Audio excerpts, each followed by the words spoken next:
बोलो श्री कृष्ण कन्हैया लाल की जय। श्री सद्गुरु महाराज की जय। श्री प्राणनाथ प्यारे की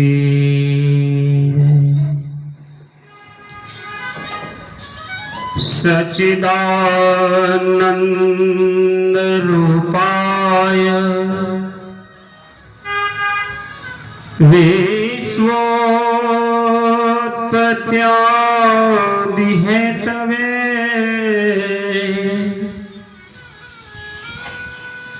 तापत्रय विनाशाय श्री कृष्णाय वयं नमः। जगदाधार जगतपते पूर्ण ब्रह्म श्री राज बिनमूदो करबद्ध हो सिद्ध करो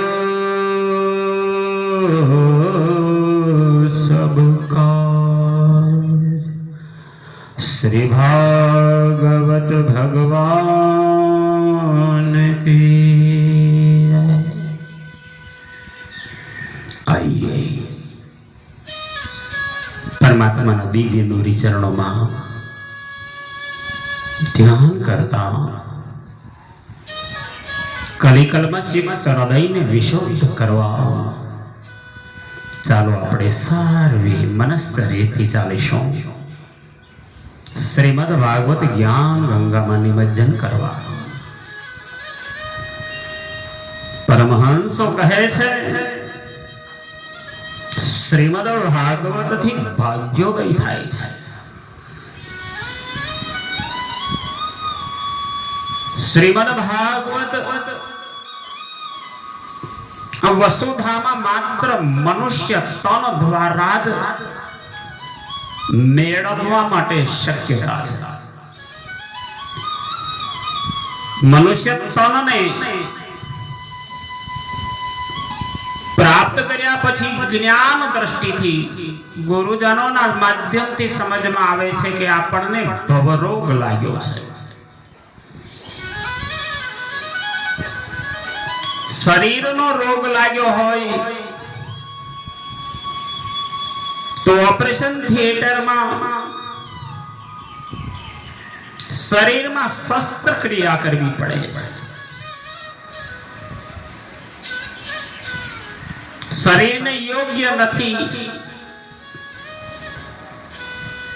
अयोग्य बनेला अंगों ने दूर करवा पड़े छे, विकारों ने दूर करवा पड़े छे। एम आ आत्म रोग लाग्यो छे। आत्म रोग बुरो लाग्यो जाको दारू न मिले तबीब। आप श्री विजयाभिनंद बुद्ध निष्कलंक अवतार महामति स्वामी श्री प्राणनाथ जी मानव तन द्वारा आत्म कल्याण ना मार्ग ने प्राप्त करवानी बात छे।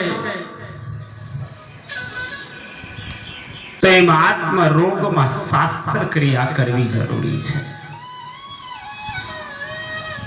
श्रीमद भागवत कथा मंच आपड़ा जेवा मुमुक्षो माटे ऑपरेशन थिएटर छे।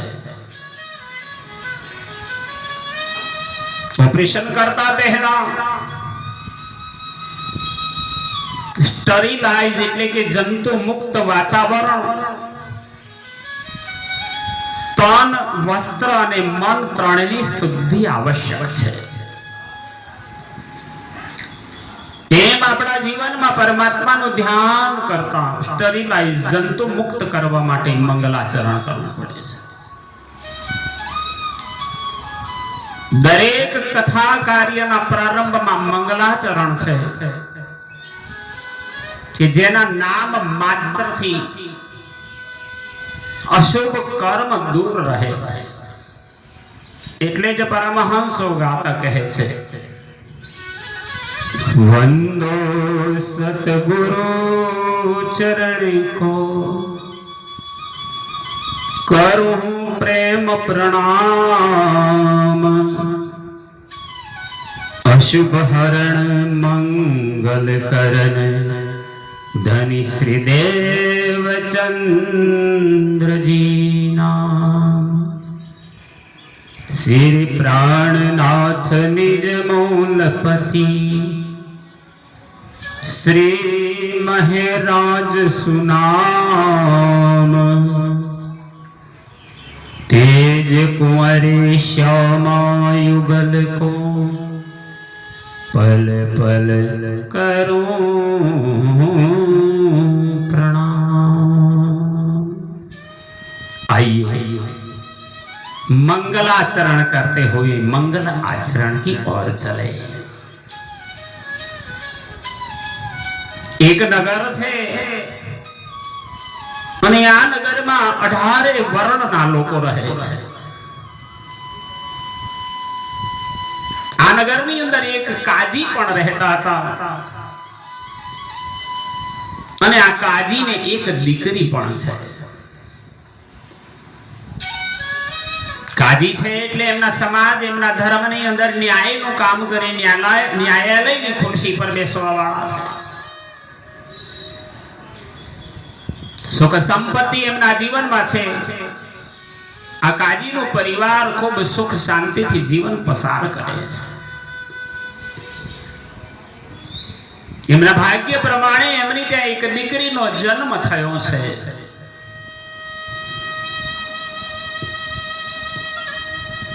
પણ દીકરીના જન્મ થતા ખબર પડી કે આ દીકરીમાં કદરૂપતા ખૂબ આવી છે. રંગથી બિલકુલ કાળી શ્યામ વર્ણની,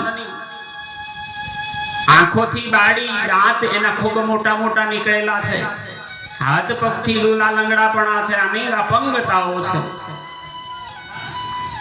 એટલી કદરૂપી લાગતી હતી. પણ અનુભવીઓ કહે છે કે ગમે તેવું કદરૂપું બાળક હોય, દુનિયાને અંદર એની કદરૂપતા દેખાય છે, પણ એના મા બાપને તો એમાંય સુંદરતા દેખાય છે. સમય વીતતો ચાલ્યો છે. કાજીના જીવનમાં સુખ શાંતિથી આ યુગલ જીવન પસાર કરે છે. વર્ષો વીતતા દીકરી મોટી થઈ છે. 18-20 વર્ષની અવસ્થાએ દીકરી ભર યુવાનીમાં પ્રવેશ કર્યો છે. મા બાપને ચિંતા થાય છે કે આ દીકરીને પરણાવવી છે. પોતાના મોભાદાર સ્થાનને કારણે એમણે પોતાની દીકરીના લગ્નના માગા ઘણા સ્થાનોમાં કર્યા. ઘણા યુવકો જોવા પણ આવ્યા, પણ દીકરીને આવીને જોવે, એની કદરૂપતા જોતા જ યુવકો જોઈને જ ભાગી જતા. કોઈ લગ્ન માટે તૈયાર થતા નથી. આખરે પોતાની દીકરીને લગ્ન જીવનથી વડાવવાની ભાવનાથી કાજીએ ખૂબ મોટી લાલચ, એક પ્રલોભન રાખ્યું છે કે મારી દીકરી સાથે પરણશે અને ગાડી આપીશું, બંગલા આપીશું, ખૂબ સોનું ચાંદી આપીશું, કરિયાવર ખૂબ આપીશું. અને આવા પ્રલોભનોને સાંભળીને ઘણા યુવકો આવ્યા.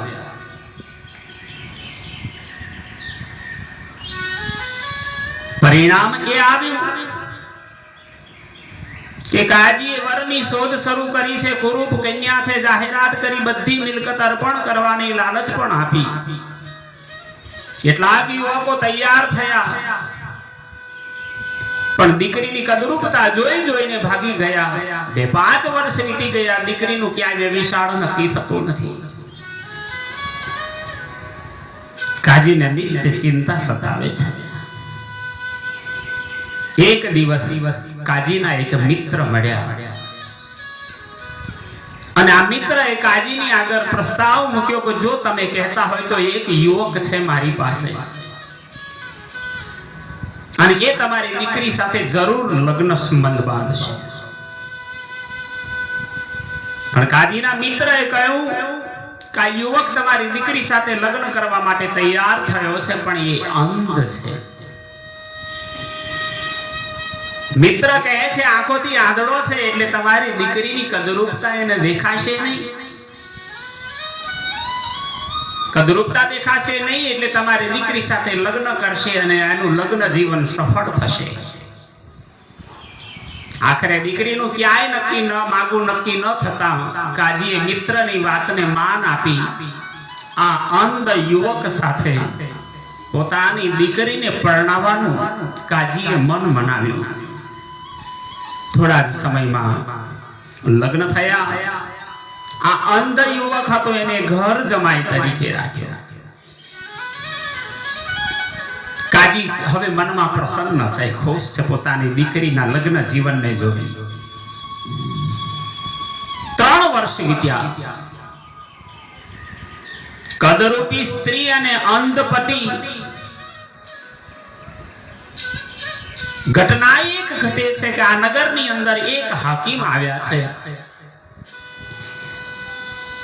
અને એ હાકીમ એટલા હોશિયાર છે, ઔષધીય કળામાં નિપુણ છે. આંખ, ગળા અને કાનના મહાન રોગોના તેઓ નિષ્ણાત બન્યા છે.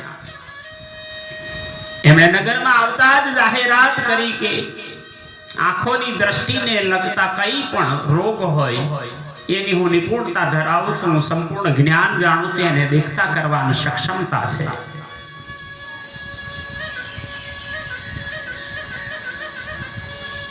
હાકીમ અંધને દેખતા કરવામાં અનુભવી હતો અને નગરમાં ઘણા લોકોને દ્રષ્ટિ મળી, દેખતા થયા. અને ત્યારે આ કાજીને આવીને ગામના કેટલાક 2-4 સમજદાર વ્યક્તિઓએ આવીને સલાહ આપી કે કાજી તમારા દીકરીના પતિ એટલે કે તમારા જમાઈ આંખોથી આંધળા છે અને અત્યારે આપણા નગરમાં એક હકીમ આવ્યા છે અને એમની નિપુણતાથી તમારા જમાઈ રાજ દ્રષ્ટિને પ્રાપ્ત કરે, દેખતા થઈ જશે. તો તમે પણ એમની સાથે ઉપચાર કરાવો. આમ 2-4 જણાએ જ્યારે સલાહ આપી દવા કરાવો તો તમારું દુઃખ દૂર થશે, તમારા જમાઈ દેખતા થઈ જશે. બધાએ કહેલી વાતને કાજીએ સાંભળીને ઉત્તર આપ્યો. કાજીએ કહ્યું 2 દિવસ વિચારીને કહીશ. અને પછી કાજીએ 2 દિવસ પછી વિચારના અંતે કહ્યું. કાજીએ નિર્ણય કર્યો કે મારે જમાઈની દવા કરાવવી નથી અને દેખતો કરવો નથી. કારણ એ આંધળો છે, તેથી મારે દીકરીનું દાંપત્ય જીવન સુખી છે. જો તે દેખતો થઈ જાય તો મારી દીકરીની કદરૂપતા એને દેખાવા લાગશે અને પછી સાથે રહી શકશે નહીં. અને દીકરીની કદરૂપતા જોતા જ તલાક તલાક તલાક 3 વાર કહેશે અને મારું દીકરીનું જીવન, એનું લગ્ન જીવન ભાંગી પડશે. દીકરી દુખી થશે. આમ વિચારી કાજીએ નિર્ણય કર્યો જમાઈ આંધળો છે છતાં સુખી દાંપત્ય જીવન જોઈને હું સુખી છું. ત્યારે કાજી કહે છે કદરૂપી સ્ત્રીનો પતિ આંધળો હોય એ જ સારો. ભક્તજનો અહીં આપણા પરમહંસો કહે છે અવગુણ ભર્યું જીવન કદરૂપું છે, અજ્ઞાન રૂપી અંધાપો છે. આ બીજા કોઈની નહીં, આપણી જ વાત છે. કાજી એ આપણો મોહ છે. તે આપણને ઉપચાર કરાવવા માંગતો નથી, એટલે આપણને સત્સંગમાં, સાધુ સંતોના સાનિધ્યમાં કે મંદિરમાં જતા આપણને રૂકાવટ લાગે છે. આજ શ્રીમદ ભાગવત કથા ઔષધિ છે. દવાનો અભિપ્રાય ડોક્ટર પાસે લેવાય તો ડોક્ટર નો કદાચ અભિપ્રાય તમારા માટે યોગ્ય ના હોય, એટલે કહે છે ત્યાં કયા ડોક્ટર સારા, કોની દવા સારી. તો આ અભિપ્રાય દર્દી પાસે લેવાય. દર્દી કહેવો જોઈએ કે ફલાણા ડોક્ટર પાસે જતા મને મારો રોગ મટ્યો છે. તેથી શ્રીમદ ભાગવતનો અભિપ્રાય સુખદેવજીને નહીં, પરીક્ષિતને પૂછાય કે શ્રીમદ ભાગવતથી શું પ્રાપ્ત થયું, તમારો ભવરોગ મટ્યો કે નહીં. અહીં બતાવેલું છે દવા કડવી હોય છે, પણ આ ભાગવત રૂપી ઔષધિ મીઠી અને મધુરી છે. શરીર માટેના રોગની દવા મોંથી નહીં. શરીરના રોગ લાગ્યો હોય તો મોંથી પીવી પડે છે દવા ગોળી. આ ભાગવત રૂપી ઔષધિ છે ને કાનથી પીવાની છે. અને મોહ તો એક જ છે ને કાન બે છે, એટલે બંને કાનોથી પીવાની છે. એટલે જ નવદા ભક્તિનું પહેલું પગથિયું બતાવ્યું છે. પ્રથમ ભગતિ સંતન કરે સંગા, દૂસરી રતિ મમ કથા પ્રસંગા. કથા પ્રસંગોને કાનથી શ્રવણ કરવાથી આ ભવરોગ મટે છે. મોંથી તો પીવડાવાય છે. વ્યાસપીઠ પરથી આપણા સંતો ગુરુજનો ભાગવતાચાર્યો દ્વારા આપણને પીવડાવવાનું કામ મોંથી થાય છે, કાનથી પીવાની છે.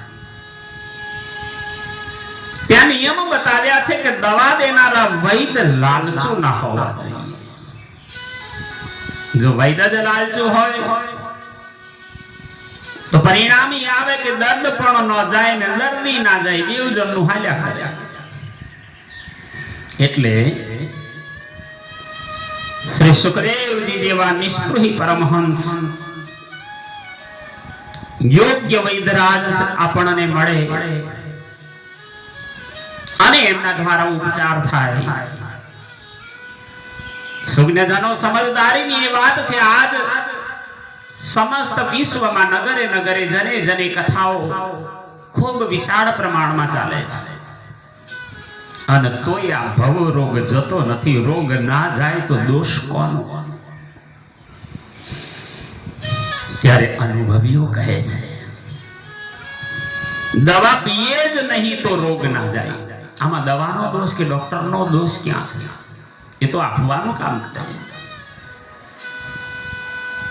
દવાની પૂજા કરવાથી રોગ ના મટે, સેવવાથી મટે છે. ઘણા ભક્તો શ્રીમદ ભાગવતને, ધર્મ ગ્રંથોને, રામાયણને, શ્રીમુખવાણી ગ્રંથને પોતાના ઘરમાં પધરાવી દે અને પછી એને સાચા અર્થમાં એનું મંથન સેવન કરે જ નહીં તો રોગ ક્યાંથી મટે? અને એટલે જ કહે છે સદા સેવ્યા શ્રીમદ ભાગવતી કથા. નાનું બાળક સમજદારી નથી એટલે માં દવા પીવડાવે ને તો જોજો ઘણી વાર આ દવા બાળક ગડગડાટ કરીને કાઢી નાખે છે. માં ચમચી ભરી દવા મોઢામાં મૂકે, બાળક ગડગડ કરી મોઢામાંથી દવાને કાઢી નાખે છે. આપણે પણ ભજન સત્સંગમાં જઈએ છીએ, ગુરુજનો પાસે જઈએ છીએ જરૂર, કદાચ સંજોગો વસાત, પણ અંદર રહેલી વાતોને સ્વીકારતા નથી. ત્યારે અનુભવીઓ કહે છે કે જ્યારે બાળક ગડગડ કરીને કાઢી નાખે ને તો માં શું કરે, માં એનું નાક દબાવે ને 2 મિનિટ નાક દબાવે એટલે નાકથી શ્વાસ લેવાય નહીં, મોઢેથી શ્વાસ લેવો હોય સેજ નાક દબાવે એટલે બાળક કડવી દવા હોય તો પી જાય. એમ પરમાત્મા પણ આ સંસારની અંદર સરળતાથી ધર્મ ભક્તિ જ્ઞાનને જે સ્વીકારતા નથી એને કંઈક ને કંઈક પ્રકારના યત્ન કરી એનું નાક દબાવે છે, ત્યારે એ ધર્મના શરણમાં આવે છે. તરસ્યો ગંગામાં પડે તો તરસ ના મટે, તરસ્યામાં ગંગા પડે તો તરસ મટે. તેથી કથામાં આવે તેથી લાભ નથી, કથા આપણામાં બેસે તો લાભ થાય.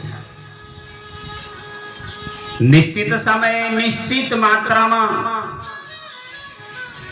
નિશ્ચિત પરિસ્થિતિથી દવા ન પીએ તો પણ રોગ ન જાય. ઔષધિ ઉત્તમ હોય, વૈદ ઉત્તમ હોય, યોગ્ય નિશ્ચિત સમયે નિશ્ચિત માત્રામાં ઔષધિનું પાન કરીએ તો પણ રોગ ન મટે એવું પણ બને છે. તો એનું કારણ પરહેજ, પથ્યનું પાલન ન કરીએ, એના નિયમોનું પાલન ન કરીએ તો પણ રોગ ન મટે.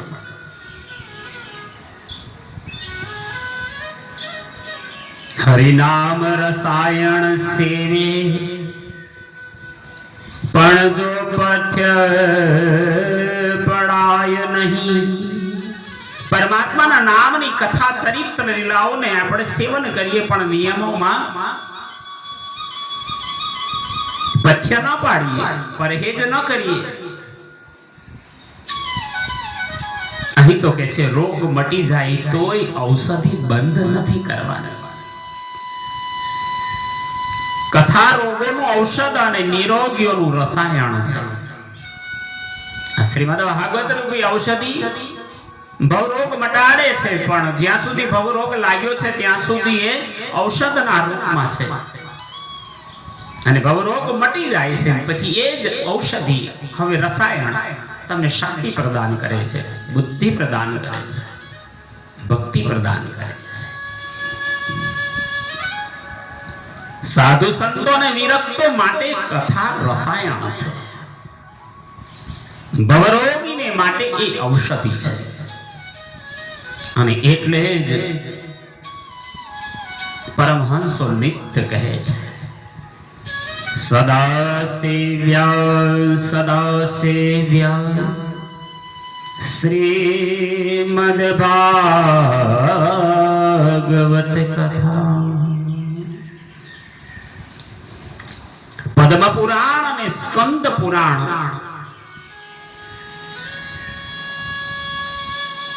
બંને શ્રીમદ ભાગવતના મહાત્મ્યને દર્શાવે છે. મહાત્મ્ય એટલે મહિમા ગાન થવું. ભાગવત થી શું મળે, શા માટે શ્રવણ કરવું? મિલત એક દુઃખ દારુણ દેહી, બિછડત એક પ્રાણ હરિ લેહી. મિલત એક દુઃખ દારુણ દેહી, બિછુડત એક પ્રાણ હરિ લેહી. એવા ભવરોગ લાગ્યા છે કે આપણા દેહથી પ્રાણને હરી લે. આઈએ ઔષધિને આપણે હૃદયથી સ્વીકારીએ, આવો ગાઈએ. સચ્ચિદાનંદ રૂપાય વિશ્વોત્પત્યાદિ હેતવે તાપત્રય વિનાશાય શ્રી કૃષ્ણાય વયમ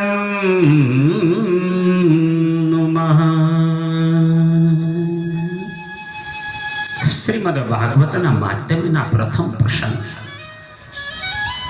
પ્રથમ શ્લોક જે હમણાં આપણે શ્રવણ કર્યું, સચ્ચિદાનંદ રૂપાય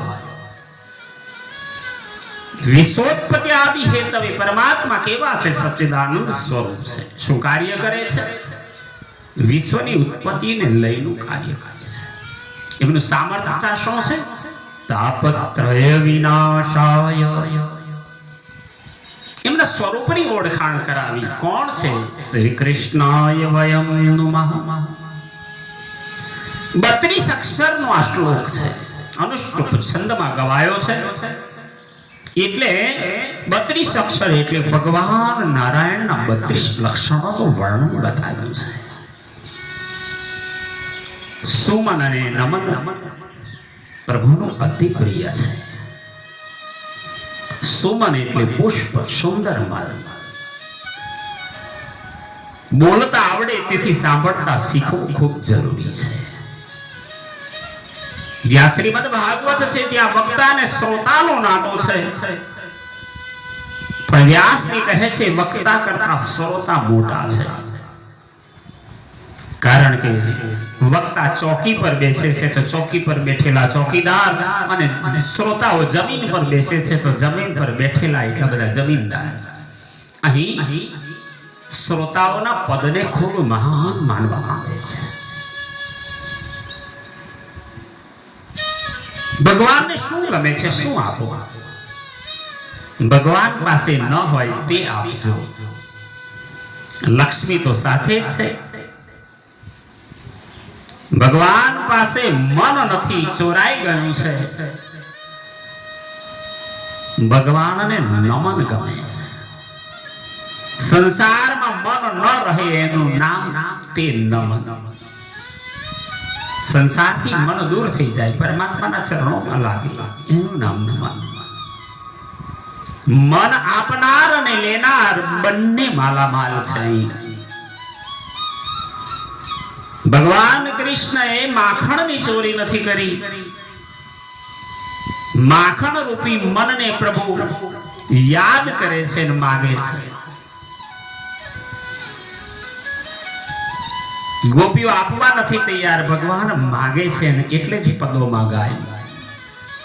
ભગવાન કહે છે તારું મન આપ, માખણ આપ, તો ગોપીઓ મના કરે છે.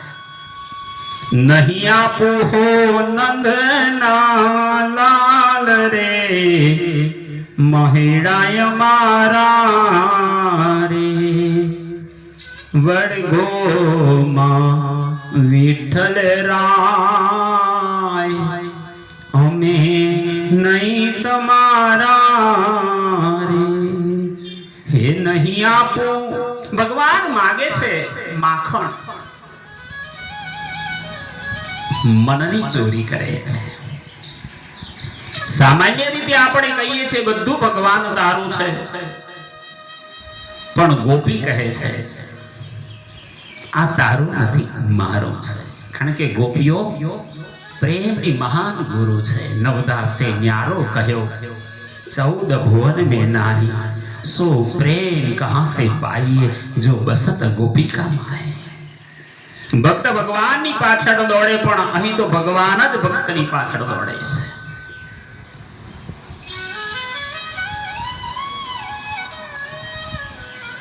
પતંજલિ મહારાજે યોગ ચિત્ત વૃત્તિ નિરોધ પ્રેમની મહાન પરિભાષાને શાસ્ત્રોમાં બતાવી છે. વાલા ભક્તજનો, પરમાત્માની પ્રાપ્તિનું મહાન સૂત્ર છે પ્રેમ. એ પ્રેમને સંપાદિત કરવાને માટે બિન હો જાને ન હોય પ્રીતિ, બિન હો પ્રીતિ ન હોય પ્રતિ. જેને જાણતા નથી એનાથી પ્રેમ થતો નથી, ને પ્રેમ ન થાય ત્યાં સુધી દર્શન થતા નથી. તો આવો એ પ્રેમને પ્રગટાવવા પુનઃ ક્રમશઃ આગળની સભાની અંદર આપણે બધા મળીશું. બોલીએ શ્રી કૃષ્ણ કનૈયાલાલ કી જય. પ્રણામ.